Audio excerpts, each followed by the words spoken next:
बघ, आजच्या लेक्चरमध्ये आपण एक नवीन प्रश्न घेऊन त्या संदर्भात चर्चा करणार आहोत. आणि बघ, हा नवीन जो काही प्रश्न आहे, इंजंक्शनच्या संदर्भामध्ये विचारला जाणारा प्रश्न की what is mean by temporary injunction, what are the provisions relating to temporary injunction and when temporary injunction can be granted, अशा स्वरूपाचा प्रश्न जो आहे तो विचारला जाऊ शकतो. तर त्या संदर्भातली माहिती आज आपण आजच्या लेक्चरमध्ये घेणार आहोत. टेम्पररी इंजंक्शनच्या संदर्भामध्ये ऑर्डर 39 आणि रूल 1 ते 5. ऑर्डर 39 मध्ये एकूण 10 रूल आहेत, पण त्यापैकी 1 ते 5 जे काही पहिले रूल जे आहेत तर ते टेम्पररी इंजंक्शनच्या संदर्भात बोलतात. आणि इंजंक्शनचा अर्थ होतो मनाई हुकूम. मग टेम्पररी म्हटल्यानंतर तात्पुरता स्वरूपाचा मनाई हुकूम. ऑर्डर 39 जे आहे ते ऑर्डर 39चं शीर्षक हे तुम्हाला टेम्पररी इंजंक्शन अँड इंटरलोक्युटरी ऑर्डर्स अशा पद्धतीचं असलेलं बघायला मिळेल. म्हणजे 2 पार्टमध्ये ऑर्डर 39 जी आहे ती विभागलेली बघायला मिळते.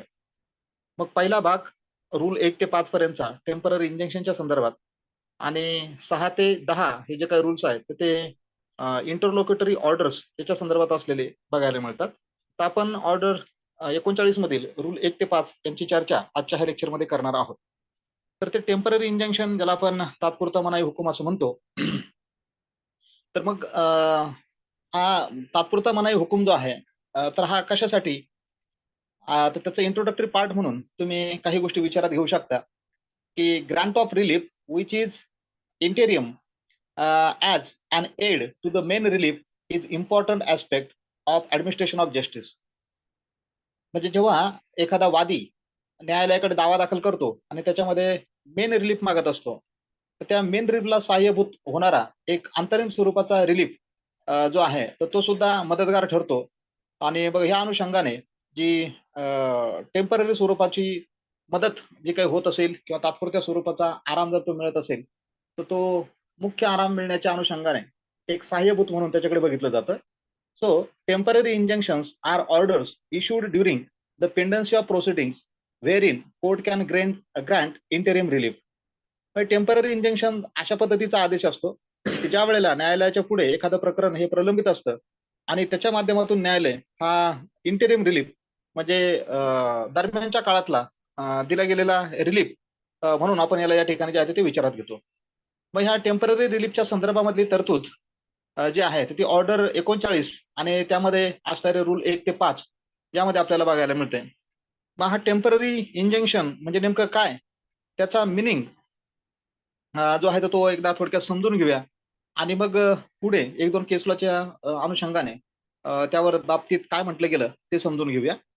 तर आता इंजंक्शनचा मिनिंग जर समजून घ्यायचं म्हटलं तर त्या बाबतीत असं म्हणता येईल, an injunction is a judicial process whereby a party is required to do or to refrain from doing any particular act. बघा, मिनिंग तुम्हाला म्हणजे साध्या आणि सोप्या भाषेत दिला गेला की हे मनाई हुकूम कशाला म्हणायचं किंवा जे इंजंक्शन आहे ज्याला आपण इंजंक्शन असं म्हणतो, नेमका ही काय भानगड आहे. तर त्याच्यावरती भाष्य करत असताना म्हटलं, it is a judicial process. ही अशा पद्धतीची न्यायालयीन प्रक्रिया आहे की ज्याच्या माध्यमातून एखादी पार्टी जी आहे त्या पार्टीने एखादी गोष्ट करावी किंवा एखादी गोष्ट करण्यापासून थांबावं किंवा एखादी गोष्ट करू नये. तर अशा पद्धतीचा दिला गेलेला जो काही आदेश आहे म्हणजे मनाई हुकूम म्हणजे नेमकं काय, तर ही न्यायालयीन प्रक्रिया, त्या न्यायालयीन प्रक्रियेच्या माध्यमातून एखाद्या पार्टीला एखादी गोष्ट करायला भाग पाडणं किंवा एखादी गोष्ट करण्यापासून तिला थांबवणं, याला म्हणायचंय injunction. This is the judicial process whereby a party is required to do or to refrain from doing any particular act.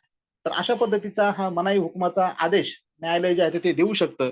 तर हे मनाई हुकूम सर्वसाधारणपणे 2 प्रकारचे असताना आपल्याला बघायला मिळतात. एक असतो परमनंट स्वरूपाचा की a permanent injunction restrains a party for ever from doing the specified act and can be granted only on merits at the conclusion of the trial after hearing both the parties to the suit. हे permanent injunction जे आहे तर ते पार्टीला त्या ठिकाणी restrain करत असतं. रिस्ट्रेन करतंय म्हणजे काहीतरी गोष्ट करण्यापासून कायमस्वरूपी त्याला जे आहे ते थांबवत असतं की एक पर्टिक्युलर ऍक्ट त्याने त्या ठिकाणी कायमस्वरूपी फॉर एव्हर जी आहे ती करायची नाही. आणि मग हा परमनंट इंजंक्शन कोणत्या ग्राउंडवरती दिला जातो, तर तो फक्त मेरिट्स ज्या वेळेला ट्रायल जी आहे ती शेवटाकडे येते म्हणजे तिचा कन्क्लुजन होत असतं आणि दोन्ही पार्ट्यांची सुनावणी त्या ठिकाणी घेतली जाते, त्यावेळेला मेरिट वरती हे परमनंट इंजंक्शन जे आहे ते ग्रांट केलं जातं शेवटी. परमनंट इंजंक्शन शेवटी ग्रांट केलं जातं. आणि मग दुसरा प्रकार ज्याला आपण म्हणतो टेम्पररी इंजंक्शन. सो हे temporary injunction restrains a party temporarily from doing the specified act and can be granted only until the disposal of the suit or until further orders of the court. मग temporary injunction कुठपर्यंत दिलं जातं? तर हे temporary स्वरूपाचं जे आहे injunction, तर हे तात्पुरत्या स्वरूपाचं आपण त्याला म्हणतो आणि त्याच्या माध्यमातून एखाद्या पार्टीला एखादी पर्टिक्युलर गोष्ट करण्यापासून मनाई केली जाते. ही मनाई कुठपर्यंत असते? Until the disposal of the suit, जोपर्यंत दाव्याचा निकाल लागत नाही तोपर्यंत, or until further orders of the court, किंवा जोपर्यंत न्यायालय पुढील आदेश देत नाही तोपर्यंत अशा पद्धतीचं हे टेम्पररी इंजंक्शन न्यायालय जे आहे ते देऊ शकतं. तर अशा पद्धतीने हे दोन प्रकार तुम्हाला इंजंक्शनचे जे आहे ते बघायला मिळतात. आता यावरती केस लॉच्या माध्यमातून काय भाष्य केलं ते विचारात घेऊया.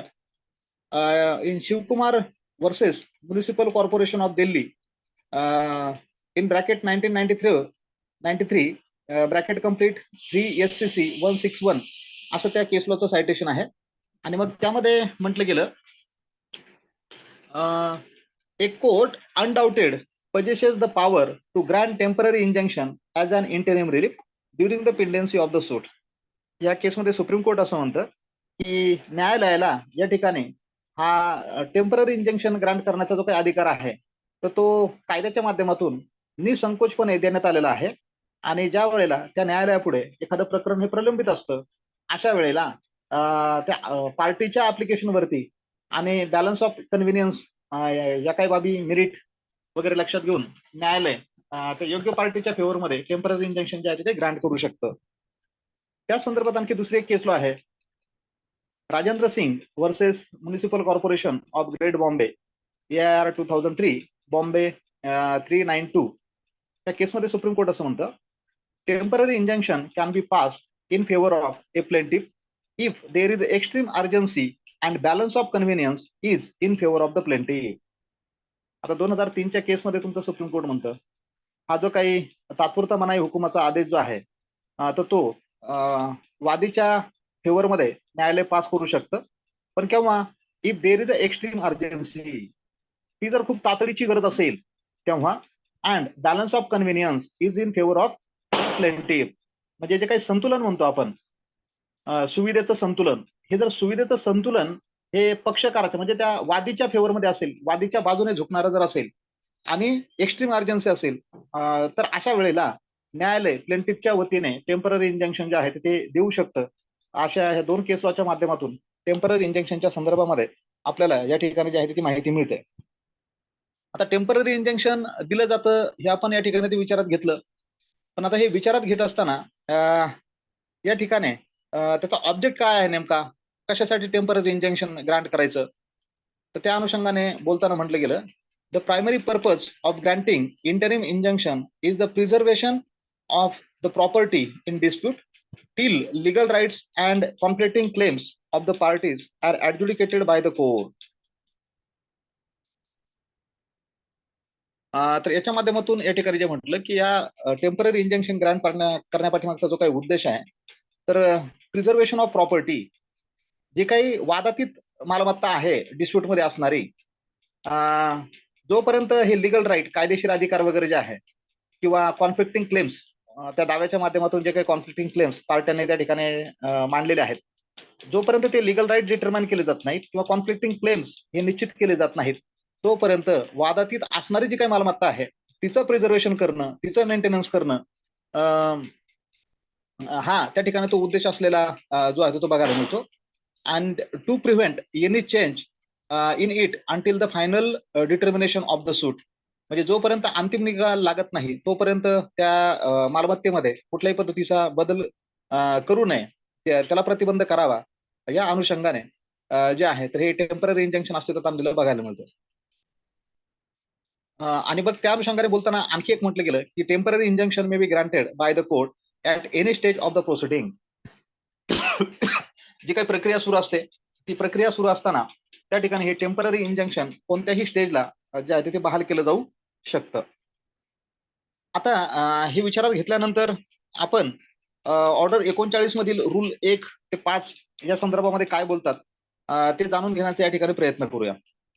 मग आता ऑर्डर 39चं शीर्षकच आहे टेम्पररी इंजंक्शन, आणि टेम्पररी इंजंक्शन आणि पुढे आहे की इंटरलॉक्युटरी ऑर्डर्स, म्हणजे वादकालीन आदेश ज्याला आपण असं म्हणतो, म्हणजे तात्पुरता मनाई हुकूम आणि वादकालीन आदेश, असं ऑर्डर 39चं शीर्षक आहे.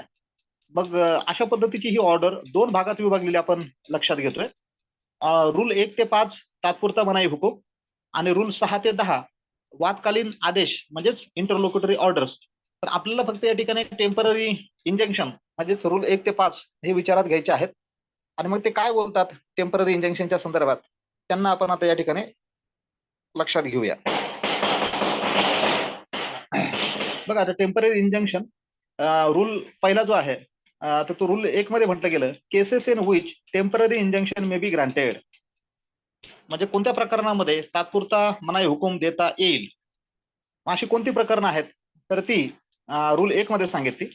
So where in any suit it is proved by affidavit or otherwise, जेव्हा एखाद्या दाव्यामध्ये खाली सांगितलेल्या गोष्टी या शपथपत्राच्या द्वारे प्रूव्ह केल्या असतील किंवा अन्य मार्गाने जर त्या ठिकाणी सिद्ध केल्या असतील, मग त्या सांगताना त्या ठिकाणी सबक्लॉजेस दिले बघा.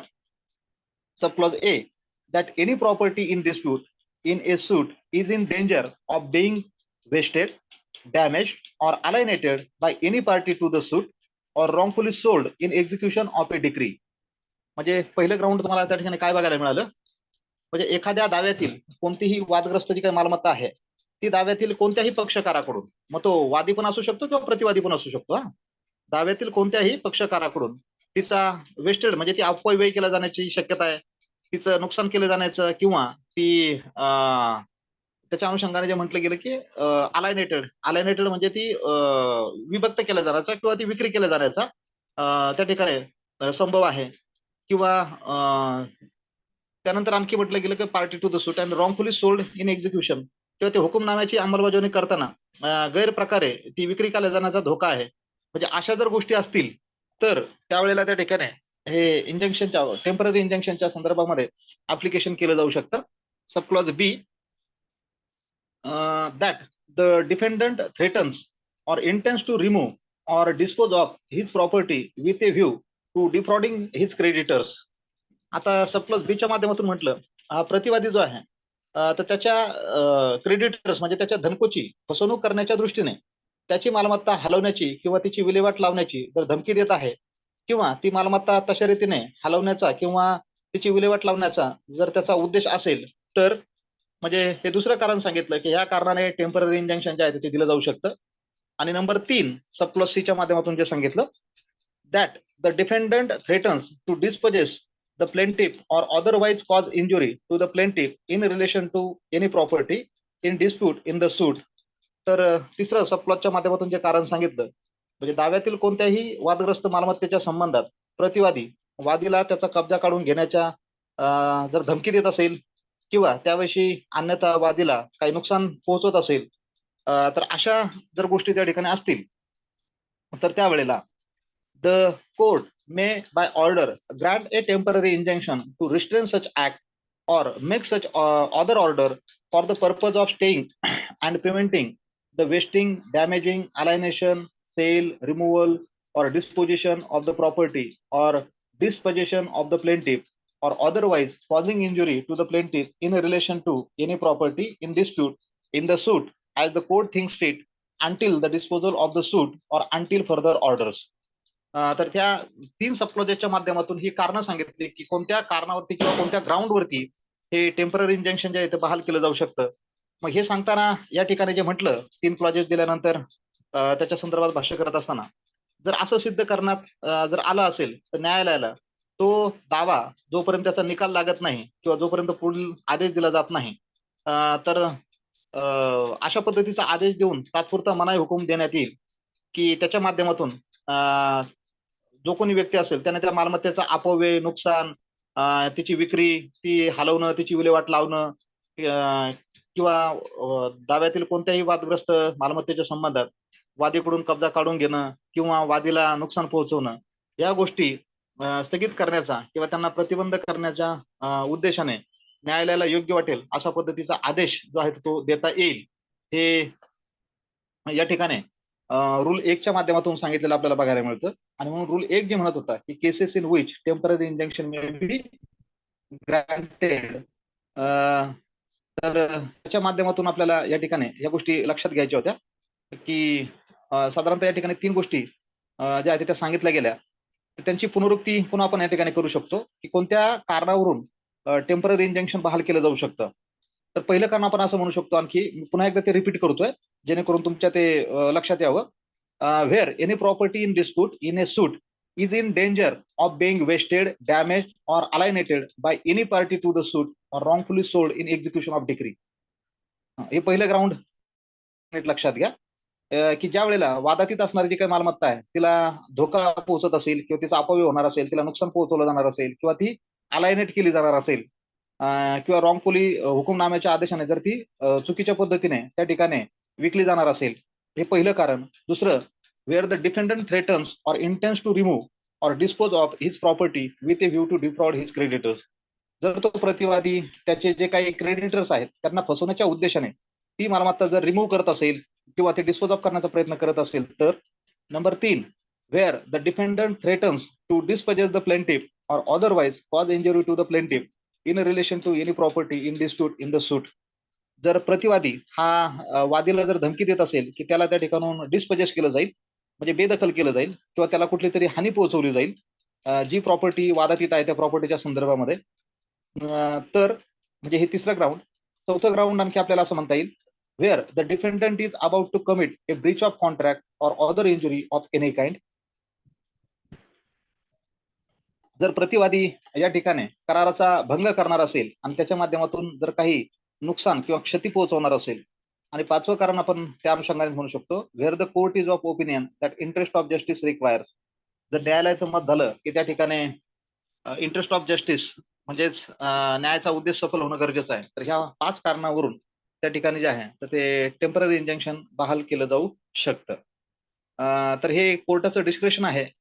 आणि मग हे डिस्क्रिप्शन वापरत असताना न्यायालयाने त्या ठिकाणी ते रिझनेबली, ज्युडिशियली आणि ऑन साऊंड लिगल प्रिन्सिपल्स ते वापरणं गरजेचं आहे, हे आपल्याला या ठिकाणी लक्षात घ्यायचं आहे. आता याच्यानंतर रूल 2 जो आहे त्याच्याकडे आपण जाऊया. आणि रूल 2 मध्ये असं म्हटलं गेलं की त्याच्यामध्ये पण 2 सब रूल दिले गेलेत. त्यात पहिला सब रूल मध्ये म्हटलं, त्या रूल 2चं टायटल आहे injunction to restrain repetition or continuance of breach. तर रूल 2 तुम्हाला या संदर्भात बोलताना जे म्हणतो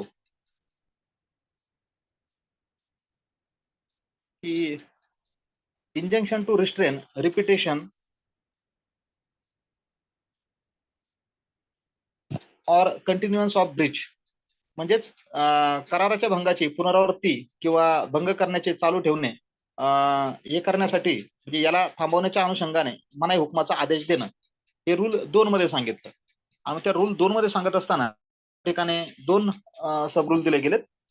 त्यातला पहिला जो म्हटला गेला, आता जो तुमच्या स्क्रीनवरती दिसतोय मी तो पूर्ण वाचत नाहीये, त्या शॉर्ट मध्ये मी तुम्हाला तो समजून सांगण्याचा प्रयत्न करतोय. The court may Grant injunction where a defendant is about to commit a breach of contract or other injury if any kind. म्हणजे कोर्ट तात्पुरता मनाई हुकूम कोणत्या परिस्थितीमध्ये देऊ शकतं, तर प्रतिवादी जर समजा हा अशा तयारीत असेल की तो कराराचा भंग करणार आहे किंवा दुसरी कोणती तरी क्षती म्हणजेच इंजुरी म्हणजे दुसऱ्या कोणत्याही प्रकारचं नुकसान जर तो वादीला पोहोचवणार असेल तर. नंबर 2 सांगितलं गेलं रूल 2 मध्ये, the court may grant such injunction on such terms as to the duration of the injunction, keeping an account, giving security or otherwise as court thinks fit. तर रूल 2च्या सब रूल 2 मध्ये म्हटलं गेलं, म्हणजे जर समजा त्या न्यायालयाला म्हणजे आदेश काढून त्याद्वारे असा मनाई हुकूम किंवा मनाई हुकमाचा कालावधी तो हिशोब ठेवणे असेल, त्यानंतर सिक्युरिटी देणं असेल किंवा इतर बाबतीमध्ये न्यायालयास योग्य वाटतील अशा अटीवर सुद्धा न्यायालय जे आहे तर हा मनाई हुकमाचा आदेश त्या ठिकाणी जे आहे ते देऊ शकतं. हे रूल 2 मध्ये तुम्हाला सांगितलेलं लक्षात घ्यायचं आहे. त्याच्यानंतर रूल 2 ला 2A हा त्या ठिकाणी अमेंडमेंटच्या माध्यमातून आणला गेला. ही जी अमेंडमेंट आहे ती 1977 ला केली गेली आणि त्याच्या माध्यमातून म्हटलं बघा, consequences of audience or Breach of injunction. तर मनाई हुकुमाची अवज्ञा किंवा त्याचा जर भंग केला तर त्याचा काय परिणाम होईल हे 1977 अमेंडमेंटच्या माध्यमातून त्या ठिकाणी आणलेलं रूल बघायला मिळतो आपल्याला.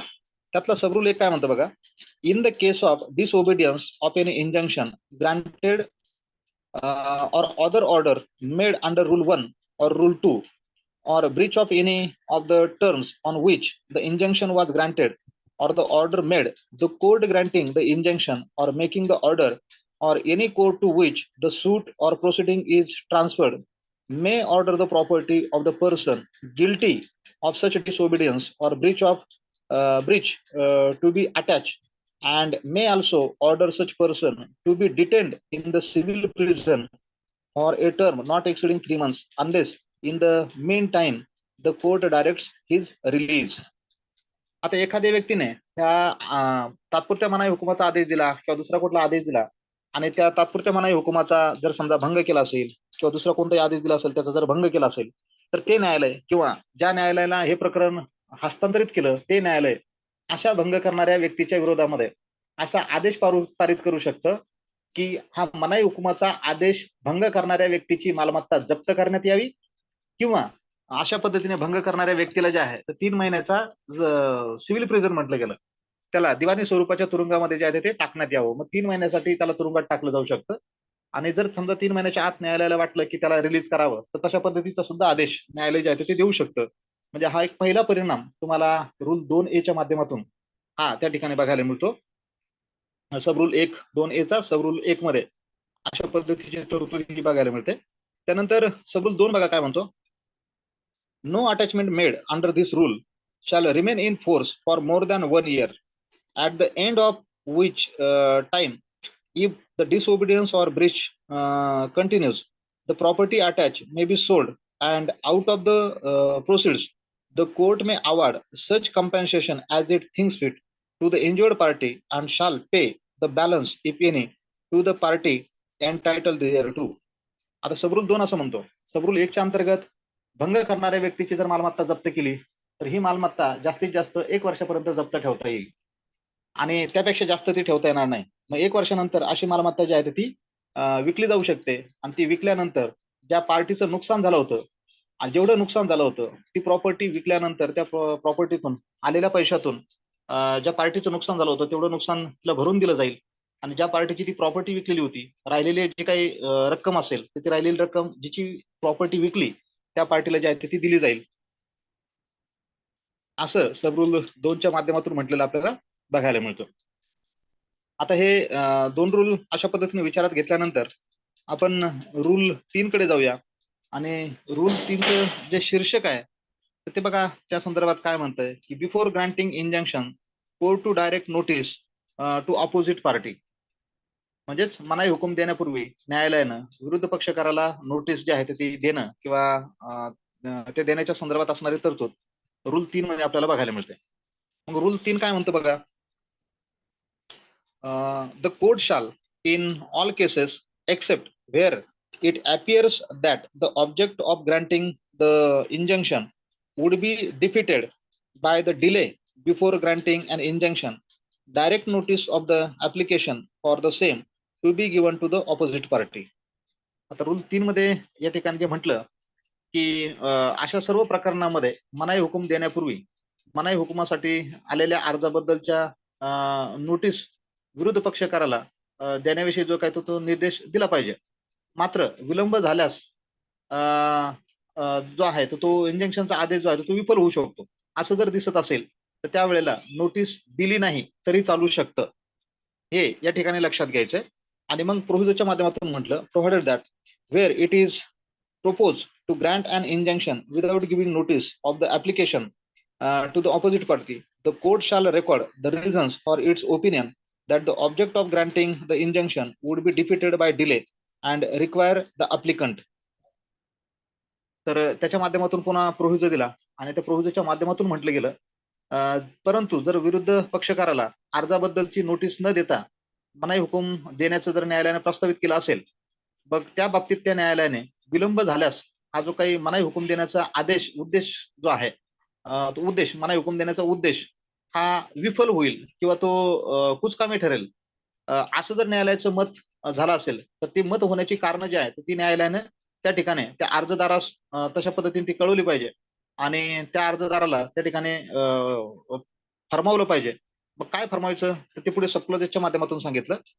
Subclause A, to deliver to the opposite party or to send to him by registered post immediately after order granting the injunction has been made a copy of the application for injunction together with.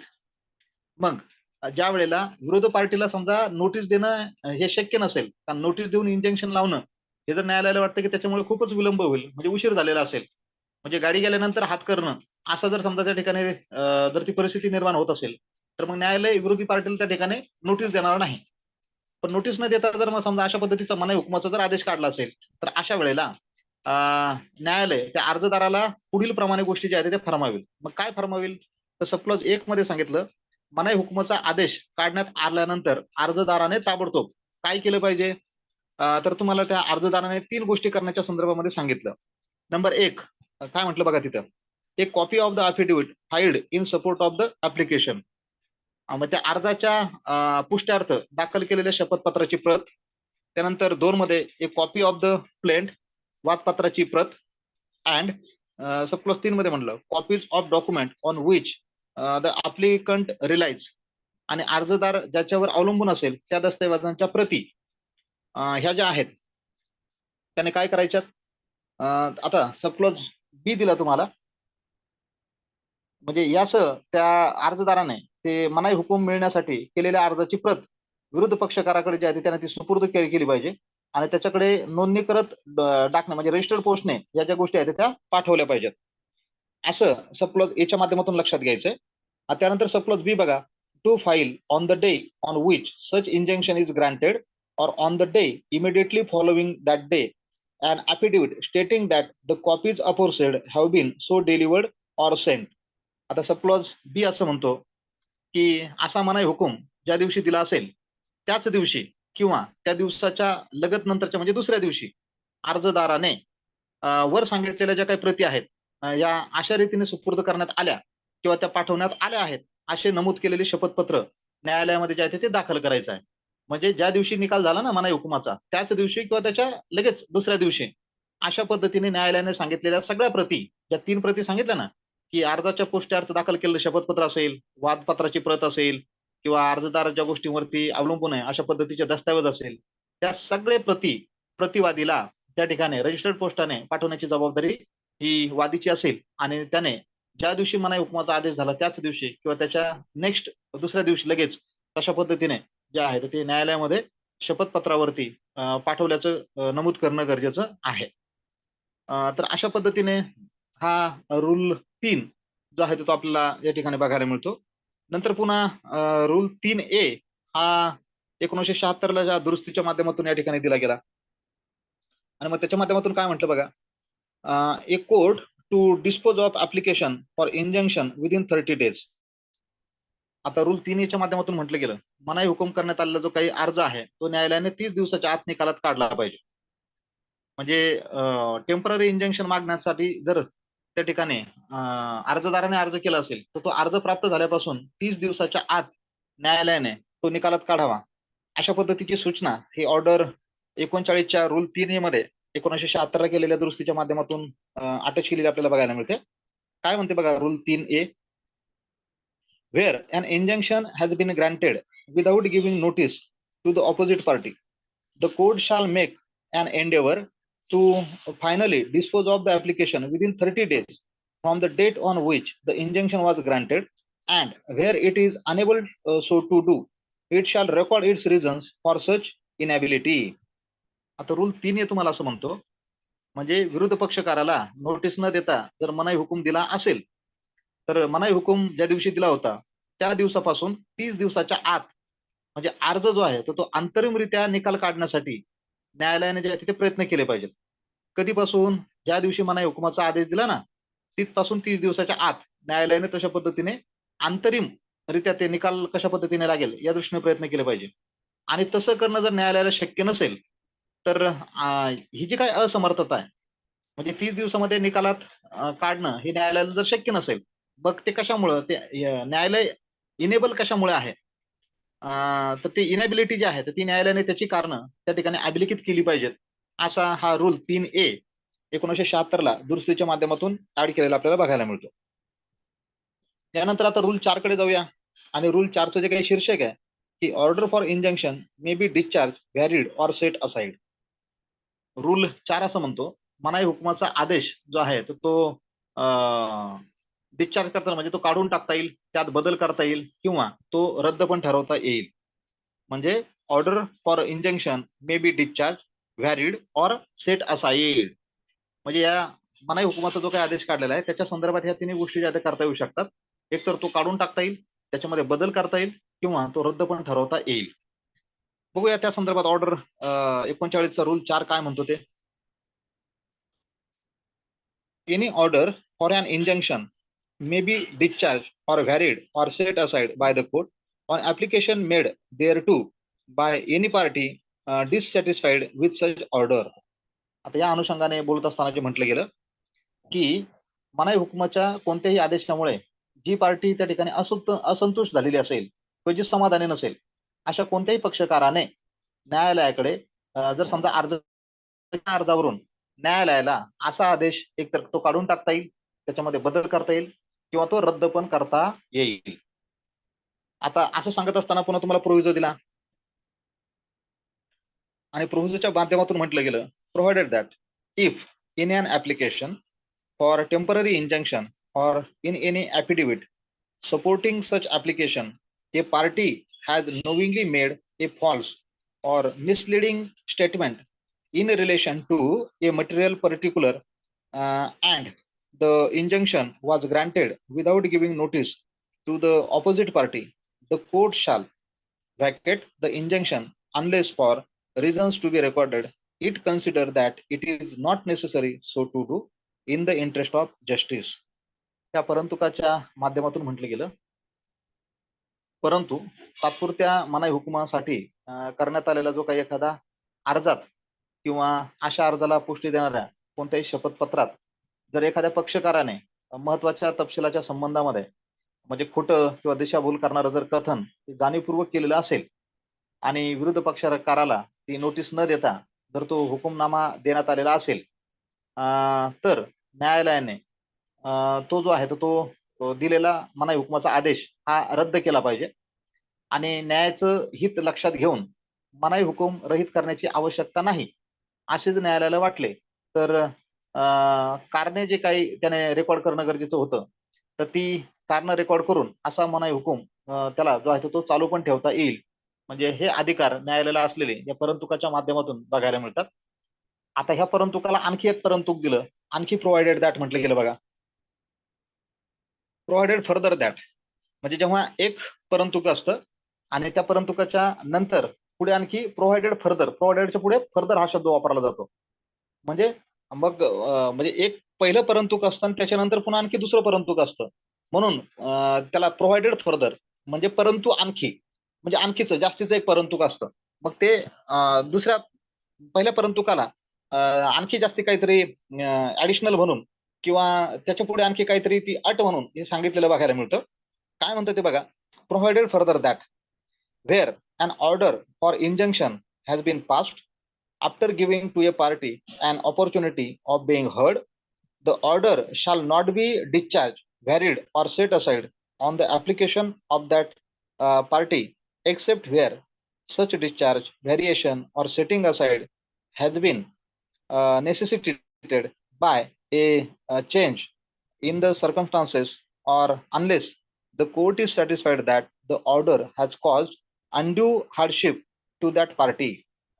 आता दुसरं परंतुक जे दिलं आणि त्याच्या माध्यमातून म्हटलं गेलं की परंतु आणखी असे की एखाद्या पक्षकाराला आपली बाजू मांडण्याची संधी जर समजा ती देण्यात आली आणि त्याच्यानंतर मनाई हुकुमाचा आदेश जो आहे तो दिला गेला असल्यास त्या पक्षकाराने केलेल्या अर्जावरून असा आदेश काढून टाकणं, त्यात बदल करणं किंवा तो रद्द ठरवणं हे परिस्थितीत झालेल्या बदलामुळे आवश्यक झालं असेल किंवा अशा आदेशामुळे त्या पक्षकाराला गैरवाजवी जे आहेत ते इनकन्व्हिनियन्स किंवा कष्ट हे प्राप्त झालेले आहेत अशी जर न्यायालयाची खात्री झाली असेल तर त्या व्यतिरिक्त इतर प्रकरणांमध्ये असा आदेश अशा प्रकारे काढून टाकता येणार नाही, त्यात बदल करता येणार नाही किंवा तो रद्द सुद्धा ठरवता येणार नाही, हे या दुसऱ्या परंतुकाच्या माध्यमातून म्हटलं गेलं.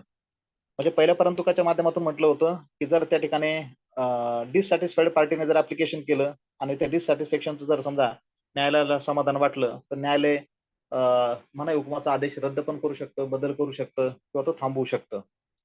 बघ आता त्याच्यामध्ये नंतर दुसरं परंतु दिलं आणि त्याच्या माध्यमातून म्हटलं, जर त्या ठिकाणी फसगत झाल्याची जर लक्षणं दिसत असतील किंवा दुसऱ्या पार्टीला विनाकारण कष्ट होत आहेत, असं जर न्यायालयाच्या निदर्शनास आलं असेल, तर न्यायालय तशा पद्धतीने तो जो काही आदेश आहे, तो बदलणार नाही, तो रद्द करणार नाही किंवा तो काढून पण टाकणार नाही. म्हणजे न्यायाच्या दृष्टीने जे काही उचित वाटेल, तर आदेश देणं गरजेचं आहे का? बदल करणं गरजेचं आहे का? किंवा तो रद्द ठरवणं गरजेचं आहे का? गरजेनुसार तसंही करू शकतं.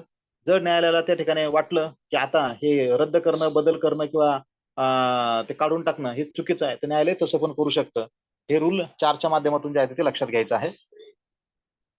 आता याच्यानंतर ह्या टेम्पररी इंजेक्शनच्या संदर्भामध्ये असणारा शेवटचा रूल जो आहे, तो रूल 5 आपल्याला या ठिकाणी विचारात घ्यायचा आहे.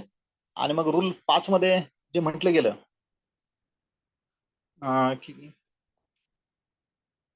Injunction to corporation binding on its officer. आता तुम्हाला स्क्रीनवरती जे रूल 5 दिसतोय त्याची स्पेलिंग मिस्टेक आहे. ते इंजेक्शन झालं जे डॉक्टर देतात आणि कोर्ट जज जे देतो ते इंजंक्शन असतं. स्पेलिंग मिस्टेक आहे, त्याच्यामुळे ते त्याच्याकडे त्या पद्धतीने ते दुरुस्त करून घ्या. So injunction to corporations binding on its officer. Rule 5च्या माध्यमातून म्हटलं, महामंडळाला देण्यात आलेला मनाई हुकूम त्याच्या अधिकाऱ्यावर बंधनकारक असणं. म्हणजे कॉर्पोरेशन म्हणजे आपण महामंडळ असं म्हणतो. म्हणजे इंजंक्शन टू कॉर्पोरेशन, त्या महामंडळाला दिलेले जे काही इंजंक्शन मनाई हुकुमाचा आदेश आहे, तर तो त्याच्या अधिकाऱ्यांवरती बंधनकारक असतो. हे रूल 5च्या माध्यमातून सांगितलं. बघा रूल 5 काय म्हणतो. An injunction directed to a corporation is binding not only on the corporation itself, but also on all members and officers of the corporation whose personal action it seeks to restrain. आता rule 5 तुम्हाला असं म्हणतो, की त्या महामंडळाला उद्देशून काढण्यात आलेला जो काही मनाई हुकूम असतो, तो केवळ फक्त महामंडळावरच आदेशित नसतो. तर हा मनाई हुकूम ज्यांच्या वैयक्तिक कृती विरुद्ध करावयाचा असेल, त्या महामंडळाच्या सर्व सदस्यांवर आणि अधिकाऱ्यांवर देखील तो बंधनकारक असतो. असं रूल 5च्या माध्यमातून म्हटलेलं या ठिकाणी बघायला मिळतं. तर अशा पद्धतीने आपल्याला या ठिकाणी टेम्पररी इंजंक्शनच्या संदर्भात रूल 1 ते 5 या तरतुदी ऑर्डर 39 मध्ये बघायला मिळतात. ऑर्डर 39चा दुसरा पार्ट जो आहे, ज्याला इंटरलॉक्युटरी ऑर्डर्स असं म्हटलं, ते रूल 6 ते 10 पर्यंत असलेले जे आहेत ते बघायला मिळतात. त्यांची चर्चा आपल्याला या मुद्द्याच्या अनुषंगाने या ठिकाणी करणं अपेक्षित नाहीये. आपण फक्त टेम्पररी इंजंक्शनच्या अनुषंगाने चर्चा करतोय. आता 1 ते 5 रूल विचारात घेतल्यानंतर त्या संदर्भात प्रिन्सिपल्स जे सांगितले गेले, तर ते काय प्रिन्सिपल्स आहेत, की टेम्पररी इंजंक्शन ग्रांट करण्याच्या अगोदर कोणत्या गोष्टी ज्या आहेत त्या सॅटिस्फाय होणं गरजेचं आहे. तर त्या प्रिन्सिपलच्या अनुषंगाने 3 गोष्टीचा उल्लेख जो आहे तो केला जातो. की before granting the temporary injunction, court must satisfy about following aspects. मग खाली सांगितलेल्या 3 गोष्टी ज्या आहेत टेम्पररी इंजंक्शन ग्रांट करण्याच्या अगोदर न्यायालयाने विचारात घेतल्या गेल्या पाहिजेत. कोणत्या ते 3 गोष्टी आहेत? त्यातली number 1, plaintiff must establish prima facie case. म्हणजे वादीने त्या ठिकाणी न्यायालयापुढे सिद्ध केलं पाहिजे, की टेम्पररी इंजंक्शनसाठी ही जी काही केस आहे प्रथमदर्शनी ती तो मनाई हुकूम मिळवण्यासाठी जी आहे ती पात्र स्वरूपाची आहे किंवा ती उचित आहे, हे त्या पक्षकाराने न्यायालयासमोर काय केलं पाहिजे, ते सिद्ध केलं पाहिजे. म्हणजे plaintiff must establish prima facie केस, की मनाई हुकूम मिळवण्यासाठी ही केस जी आहे ती एन्टायटल असणारी केस आहे किंवा त्याच्या माध्यमातून मनाई हुकूम जो आहे तो मिळू शकतो. ही पहिली गोष्ट न्यायालयाने विचारात घ्यावी. Number 2, plaintiff must satisfy the court that if not granted, he will suffer irreparable injury or loss. आता प्लेंटिफने न्यायालयाचं समाधान करून द्यावं. जर हा मनाई हुकूम त्याच्या बाजूने जर समजा त्या ठिकाणी न्यायालयाने दिला नाही, जर तो ग्रांट केला नाही, तर त्या प्लेंटिफला न भरून येणारं जे काही नुकसान आहे किंवा न भरून येणारी क्षती जी आहे ती होणार आहे. आणि म्हणून हा मनाई हुकूम त्याच्या फेवरमध्ये देणं हे खूप गरजेचं आहे. अशा पद्धतीचं न्यायालयाचं समाधान करून देण्याची जबाबदारी ही पक्षकाराची असेल, प्लेंटिफची असेल. म्हणजे पहिलं तुम्हाला सांगितलं होतं त्याने अगोदर न्यायालयापुढे सिद्ध करावं की मनाई हुकूम मिळण्यासाठी ही जे काही वादीने केलेला जो काही अर्ज आहे तर तो एनटायटल आहे, तो समर्थ आहे, पात्र आहे. दुसरी गोष्ट काय, जर मनाई हुकुमाचा आदेश त्याच्या फेवरमध्ये झाला नाही तर त्याचं कधीही न भरून येणारं नुकसान हे त्या ठिकाणी होऊ शकतं. त्याने हे न्यायालयाच्या निदर्शनास आणून दिलं पाहिजे. आणि number 3, the balance of convenience must be in favour of the plaintiff. वादी जो आहे तर ते सुविधेचं संतुलन हे त्याच्या फेवरमध्ये किंवा त्याच्या पक्षामध्ये आहे हे सुद्धा पक्षकारांनी त्या ठिकाणी सिद्ध करणं गरजेचं आहे. म्हणजे टेम्पररी इंजंक्शन ग्रँट करण्याच्या अगोदर अशा पद्धतीने ह्या 3 गोष्टी न्यायालयाच्या समोर पक्षकाराने ज्या आहेत त्या सिद्ध केल्या पाहिजेत. आणि ह्या गोष्टी ज्या वेळेला त्या ठिकाणी असतील तर तेव्हा न्यायालय जे आहे तर टेम्पररी इंजंक्शन प्लेंटिफच्या बाजूने त्या ठिकाणी ग्रँट करू शकतं. हा ज्युडिशियल प्रोसेसचा भाग आहे आणि त्याच्या माध्यमातून न्यायालय हा मेन रिपला एक तात्पुरत्या स्वरूपाचा आधार म्हणून अशा पद्धतीने रिलीफ पक्षकाराला जो आहे तो देऊ शकतो.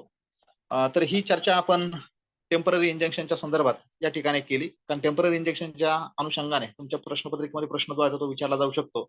तर तेव्हा अशा पद्धतीने याचा ऑब्जेक्ट काय, टेम्पररी इंजेक्शन म्हणजे नेमका काय, त्याचा अर्थ, त्याचा ऑब्जेक्ट, त्या संदर्भात 1-2 केस लॉ, इंजेक्शनचे 2 प्रकार, टेम्पररी आणि परमनंट. आणि मग टेम्पररी इंजेक्शनच्या संदर्भात असणाऱ्या तरतुदी म्हणून ऑर्डर 39 मधील रूल 1 ते 5. आणि मग त्यानंतर आपण शेवटी हे प्रिन्सिपल म्हणून 3 गोष्टी ज्या विचारात घेतल्या त्या, आणि मग शेवटी तुम्ही कन्क्लुजन जे आहे ते करू शकतात. आता आपल्याकडे आणखी 10-15 जे मिनिटं आहेत तर त्यामध्ये आणखी एक मुद्दा हा आपण विचारात घेऊया की ज्याला एक्स पार्टी इंजंक्शन असं आपण म्हणू शकतो. मग आता हा एक्स पार्टी इंजंक्शन हा जो काही मुद्दा आहे तर तो ऑर्डर 39च्या अनुषंगाने या ठिकाणी आपल्याला विचारात घेता येईल. मग एक्स पार्टी इंजंक्शन जे आहे तर त्याला आपण एकतर्फी मनाई हुकूम असं म्हणू शकतो. मग त्या संदर्भात भाष्य करत असताना एक्स पार्टी इंजंक्शन म्हणजे नेमकं काय आणि त्या संदर्भातली तरतूद काय आहे त्याच्यावरती भाष्य करत असताना असं म्हटलं गेलं, rule 3 of order 39 confers on the court a power to grant an ex parte injunction. It had prescribed a particular procedure for passing an injunction order without notice to the other party. आता याच्या संदर्भात आपण already चर्चा केली होती की other पार्टीला notice न देता सुद्धा न्यायालय हे इंजंक्शनचं ऑर्डर त्या ठिकाणी पास करू शकतं. त्यालाच म्हटलं गेलं एक्स पार्टी इंजंक्शन. कारण दुसऱ्या पार्टीला विचारात न घेता म्हणजे नोटीस न देता. पण मग असं केव्हा करू शकतं न्यायालय, बघूया त्या संदर्भात काय म्हटलं गेलं. It had prescribed a particular procedure for passing an injunction order without notice to the other party under special circumstances. जर ठराविक प्रकारची परिस्थिती जर त्या ठिकाणी उद्भवली तर समोरच्या पार्टीला किंवा विरोधी पार्टीला नोटीस न इश्यू करता सुद्धा न्यायालय त्या ठिकाणी तात्पुरत्या मनाई हुकमाचा आदेश काढू शकतं. यालाच म्हटलं गेलं एक्स पार्टी इंजंक्शन. मग त्यासाठी तशा पद्धतीची परिस्थिती उद्भवणं गरजेचं आहे. त्याची चर्चा आपण ऑलरेडी रूल 3च्या अनुषंगाने केली. The court must record the reasons for passing such an order. अशा पद्धतीने समोरच्या पार्टीला नोटीस न देता जर तात्पुरता मनाई हुकुमाचा आदेश न्यायालयाने काढला असेल तर अशा वेळेला तो काढण्यापाठीमागची कारणं काय आहेत त्या कारणांची नोंद न्यायालयाने त्या आदेशामध्ये जी आहे ती दिली पाहिजे. Though the court has the power to grant an ex parte injunction without issuing a notice or granting a hearing to the party who will be affected by such order, the said power is to be exercised sparingly and under exceptional circumstances. या पॅरेग्राफच्या माध्यमातून म्हटलं गेलं, जरी न्यायालयाला x party तात्पुरत्या स्वरूपाचा मनाई हुकूम आदेश देण्याचा अधिकार जो आज आहे की नोटीस न देता सुद्धा न्यायालय अशा पद्धतीने एकतर्फी हा तात्पुरत्या मनाई हुकुमाचा आदेश देऊ शकतं. आणि त्या पार्टीला नोटीस न देता किंवा तिची सुनावणी न घेता जेव्हा अशा पद्धतीचा आदेश न्यायालय देईल आणि ज्याच्या माध्यमातून ती पार्टी जर समजा प्रभावित होणार असेल तर हा अधिकार न्यायालयाने वापरत असताना तो खूप स्पेअरिंगली अँड अंडर एक्सेप्शनल सर्कमस्टान्सेस. स्पेअरिंगली म्हणजे तो खूप काळजीपूर्वक न्यायालयाने अधिकार वापरावा की जेणेकरून समोरच्या पार्टीला विचारात न घेता त्याच्या विरोधात तात्पुरत्या मनाई हुकुमाचा आदेश दिला जाणार आहे आणि त्यामुळे ती व्यक्ती प्रभावित होऊ शकते. कारण प्रिन्सिपल ऑफ नॅचरल जस्टिस या ठिकाणी ऑब्झर्व केलं जाणार नाहीये आणि म्हणून न्यायालयाने तो अधिकार वापरत असताना स्पेअरिंगली अँड अंडर एक्सेप्शनल सर्कमस्टान्सेस अपवादात्मक परिस्थितीमध्ये हा अधिकार वापरावा असं न्यायालयाने या बाबतीत म्हटलेलं किंवा त्या बाबतीत कायद्याच्या तरतुदीत म्हटलेलं आपल्याला बघायला मिळतं. आता याच्यावर भाष्य करणारी एक केस लॉ आहे, Morgan Stanley versus Kartik Das, 1994, ब्रॅकेटमध्ये 1994 bracket complete 4 SCC 225, असं त्या केसचं सायटेशन आहे. त्या केसमध्ये म्हटलं गेलं, the supreme court indicated the factors we should weigh with the court in the grant of an ex parte injunction. म्हणजे सुप्रीम कोर्टाने त्या ठिकाणी काही गाईडलाईन्स दिल्या आणि त्या गाईडलाईनच्या माध्यमातून न्यायालयाने काय विचारात घेतलं गेलं पाहिजे, एक्स पार्टी इंजंक्शन देत असताना खाली सांगितलेल्या ज्या काही गोष्टी आहेत त्या न्यायालयाने विचारात घ्याव्यात. मग सर्वसाधारणपणे 7 गाईडलाईन्स सुप्रीम कोर्टाने एक्स पार्टी इंजंक्शन खालच्या कोर्टाने ग्रँट करत असताना विचारात घ्याव्यात, त्या संदर्भात मार्गदर्शन केलेलं बघायला मिळतं. मग काय सांगितलं, त्यात पहिली गोष्ट सांगितली, whether irreparable or serious mischief will ensue to the plaintiff. न्यायालयाने अगोदर हे बघावं की वादीला जर समजा हा मनाई हुकमाचा आदेश जर दिला गेला नाही तर न भरून येणारं नुकसान त्याचं त्या ठिकाणी होणार आहे का, किंवा त्या ठिकाणी तो मिसचिफ प्लेंटिफला त्या ठिकाणी उद्भवणार आहे का, की त्याची मोठ्या प्रमाणामध्ये हानी होणार आहे का, हे त्या ठिकाणी बघावं. Number 2, whether the refusal of x parte injunction would involve greater injustice than Grant of it would involve. न्यायालयाने पुन्हा हे बघावं, जर समजा मनाई हुकमाचा आदेश दिला आणि त्यामुळे होणारं नुकसान त्यापेक्षा मनाई हुकमाचा आदेश जर दिला नाही तर त्यामुळे होणारं नुकसान हे जर जास्तीचं असेल तर अशा वेळेला एक्स पार्टी इंजंक्शन दिलं जाऊ शकतं.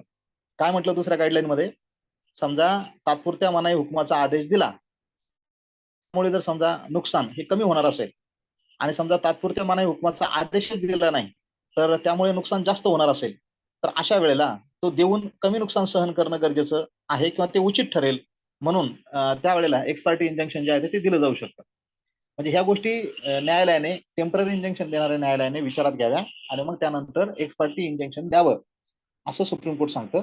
Number 3, the court will also consider the time at which the plaintiff first had notice of the act, complaint of so that the making of an improper order against the party in his absence is prevented. न्यायालयाने हे सुद्धा लक्षात घ्यावं की वादीने वेळेच्या आत ही गोष्ट न्यायालयाच्या निदर्शनास आणून दिली का, न्यायालयाकडे ती तक्रार त्याने वेळेमध्ये केली का, की जेणेकरून त्या ठिकाणी इम्प्रॉपर ऑर्डर जी आहे ती पास होऊ नये आणि त्याच्या माध्यमातून होणारं नुकसान जे आहे ते टाळता येऊ शकतं. या संदर्भात हा जो वादी जो आहे त्याने योग्य पद्धतीची खबरदारी घेऊन न्यायालयाकडे दाद मागितली का, ही पण बाब जी आहे ती न्यायालयाने विचारात घ्यावी.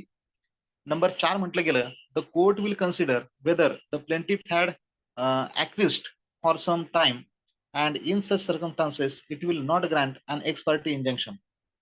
की न्यायालयाने हेही बघावं की जर समजा काही काळापुरतं त्या प्रतिवादीला जर थांबून ठेवलं तर ते चालू शकतं का, आणि मग अशा परिस्थितीमध्ये न्यायालय जे आहे एक्स पार्टी इंजंक्शन जे आहे ते ग्रँट करणं त्याने थांबावं, ते देण्याची त्या ठिकाणी घाई करू नये, असं हे रूल म्हणजे 4थं गाईडलाईन म्हणून आपल्याला विचारात घेता येईल. त्यानंतर 5वी गाईडलाईन सांगितली गेली, the court would expect a party applying for ex parte injunction to show utmost good faith in making the application.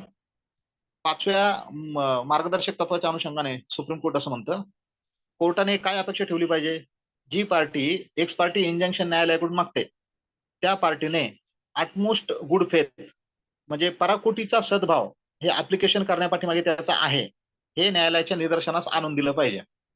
तर हे ऍप्लिकेशन करत असताना त्याचा दुर्भाव नसावा, त्याचं मालाफाईड इंटेन्शन नसावं. अटमोस्ट गुड फेथ म्हटलं गेलं, पराकोटीचा सद्भाव हा ऍप्लिकेशन करण्यापाठीमागे त्याचा असावा. खरोखर त्या पद्धतीचं बोनाफाईड इंटेन्शन त्या व्यक्तीचं असणं हे गरजेचं आहे आणि न्यायालयाने ते विचारात घ्यावं. Number 6, even if granted the x parte injunction would be for a limited period of time. आणि या सगळ्या परिस्थितीत जरी एक्स पार्टी इंजंक्शन न्यायालयाने ग्रँट केलं तर ते तात्पुरत्या स्वरूपाचं असावं, लिमिटेड पिरियड पुरतं, त्यापेक्षा जास्त नसावं. आणि 7वी शेवटची गाईडलाईन देताना सुप्रीम कोर्ट असं म्हणालं, general principles like prima facie case, balance of inconvenience and irreparable loss would also be considered by the court. हे आपण 3 प्रिन्सिपल म्हणून जेव्हा टेम्पररी इंजंक्शनच्या संदर्भात शेवटी जी चर्चा केली होती आणि त्याच्या माध्यमातून ह्या 3 गोष्टी विचारात घेतल्या होत्या. मग जनरल प्रिन्सिपल्स म्हटलं गेलं. एक तर ती केस म्हणजे प्रायमा फेसिया केस आहे का? बॅलन्स ऑफ कन्व्हिनियन्स प्लेंटिफच्या फेवरमध्ये आहे का? प्लेंटिफचा इरिपेरेबल लॉस जो आहे तो त्या ठिकाणी जो आहे तो होऊ शकतो का? तर ह्या गोष्टी ज्या आहेत त्या न्यायालयाने विचारात घ्याव्या आणि त्यानंतरच एक्स पार्टी इंजंक्शन जे आहे ते पास करावं. तर अशा पद्धतीची तरतूद ही एक्स पार्टी इंजंक्शनच्या संदर्भात असलेली आपल्याला बघायला मिळते. तर आपण आजच्या लेक्चरमध्ये या ठिकाणी टेम्पररी इंजंक्शनच्या संदर्भात ऑर्डर 39 रूल 1 ते 5 आणि एक्स पार्टी इंजंक्शन काय आहे हे समजून घेत असताना Morgan Stanley versus Kartik Das 1994च्या केसमध्ये सुप्रीम कोर्टाने 7 गाईडलाईन ज्या दिल्या त्यांची चर्चा एक्स पार्टी इंजंक्शनच्या अनुषंगाने विचारात घेतली. तर आजच्या लेक्चरमध्ये आपण एवढी चर्चा या ठिकाणी करणार होतो. सारंग, तुझा काहीतरी प्रश्न आहे, विचार. हा सर, नमस्कार सर. हा नमस्कार. सर, हे जे इंजेक्शन घेण्यासाठी FIR दर्ज होणं गरजेचं आहे का आपण डायरेक्ट पण कोर्टामध्ये ऍप्लिकेशन देऊ शकतो इंजेक्शन साठी? नाही, इंजंक्शन ही सिव्हिल गोष्ट आहे आणि FIR ही क्रिमिनल गोष्ट आहे. FIR म्हणजे जो आहे तो FIR हा पोलीस स्टेशनला प्रथम माहिती अहवाल म्हणतात त्याला. गुन्हा घडला, गुन्ह्याच्या संदर्भातली खबर ती पोलीस स्टेशनला द्यायची असते. इंजंक्शन म्हणजे सिव्हिल नेचरचं, म्हणजे समजा सिव्हिल नेचरचे जे जे काही वाद आहेत, मग समजा जमिनीचं बांधावरून होणारा समजा वाद असेल, मग एखादा व्यक्ती बांध कोरतोय आणि तो अलीकडे वगैरे येतोय आणि त्याच्यामुळे म्हणजे ज्याचा बांध कोरला जातोय त्याचं नुकसान होतंय, मग तो न्यायालयाला अप्लिकेशन करू शकतो की ह्या व्यक्तीला थांबवा हे बांध कोरण्यापासून. किंवा समजा शेजारी शेजारी राहणारे जे लोक आहेत, मग ते शेजारी शेजारी राहणाऱ्या लोकांना समजा एका शेजाऱ्याला दुसऱ्या शेजाऱ्याच्या काही गोष्टींपासून जर समजा त्रास होत असेल किंवा त्याच्या घरामध्ये समजा गिरण आहे, पिठाची गिरणी, आणि पिठाच्या गिरणीचा आवाज, त्याच्यामुळे निर्माण होणारं समजा धूळ वगैरे किंवा बाकीच्या गोष्टींचा त्रास जर समजा शेजाऱ्याला होत असेल, तो शेजारी न्यायालयाकडे दाद मागू शकतो की याला असं करण्यापासून थांबवा की जेणेकरून मला या ठिकाणी हानी होते. तर इंजंक्शन म्हणजे याला आपण मनाई हुकूम म्हणतो. मनाई हुकूम हा सिव्हिल नेचरच्या केसेसमध्ये दिला जातो. क्रिमिनल याच्यामध्ये जो आहे तो वेगळा पार्ट येतो. त्याच्यामध्ये मनाई हुकूम येत नाही. त्याच्यामध्ये डायरेक्ट ती कंप्लेंट होते. एकतर मॅजिस्ट्रेटकडे, कंप्लेंट मॅजिस्ट्रेटकडे केली जाते आणि FIR जो आहे तो पोलीस स्टेशनला. FIR म्हणजे फर्स्ट इन्फॉर्मेशन रिपोर्ट, म्हणजे प्रथम माहिती अहवाल. म्हणजे दोन्ही गोष्टी वेगवेगळ्या आहेत. आलंय का लक्षात की आणखी शंका आहे त्याच्यामध्ये? नाही सर, म्हणजे तेच ना, एखादी मनाई हुकूम काढला त्या रोडनी जर कोणी केलं तर मग हा त्यावेळेस आपण न्यायालयाकडे दाद मागायचा का त्याच्या विरुद्ध तक्रार करायची, असं माझं हे होतं. मग मग आता अशा वेळेला न्यायालयाने म्हणजे ते ब्रीच केल्यानंतर काय करू शकतं, तर आपण त्या रूल मध्ये बघितलं होतं, रूल 2 मध्ये, की एखाद्याने समजा तो मनाई हुकुमाचा आदेश दिलाय, त्याचा जर भंग केला तर न्यायालयाकडे जो पार्टी जे आहे, ज्याच्या अधिकाराचा भंग झाला, तो न्यायालयाला पुन्हा अर्ज करेल की ह्या व्यक्तीने अशा अशा पद्धतीच्या मनाई हुकुमाचा आदेश जो आहे तो त्याने भंग केला, आणि मग न्यायालय त्याची प्रॉपर्टी एक तर जप्त करेल आणि ती प्रॉपर्टी जप्त करून त्याला नाहीतर मग 3 महिन्याच्या तुरुंगामध्ये पण पाठवू शकतं. म्हणजे जे न्यायालय त्या ठिकाणी मनाई हुकुमाचा आदेश देतं त्याच न्यायालयाकडे त्याचा भंग केल्याबद्दल अर्ज करता येईल. त्यासाठी पोलीस स्टेशनकडे जाण्याची गरज जी आहे ती भासणार नाही, किंवा मग जर आवश्यकता भासली तर मग ती क्रिमिनल नेचरचं जर मॅटर झालं असेल तर त्या ठिकाणी ते केलं जाऊ शकतं. म्हणजे क्रिमिनल आणि सिव्हिल ह्या दोन्ही गोष्टी वेगवेगळ्या येतात. मग त्या परिस्थितीनुसार ते एकमेकांमध्ये घुसू शकतात. मग ते त्या त्या अनुषंगाने ते विचारात घेणं गरजेचं आहे. ओके सर, आता थँक्यू सर, समजा, थँक्यू. चालेल. तर ठीक आहे, आजचं लेक्चर आपण या ठिकाणी थांबूया. उद्या पुन्हा याच वेळेला वगैरे दुसरा एक विषय घेऊन, दुसरा प्रश्न घेऊन त्या संदर्भात चर्चा करूया.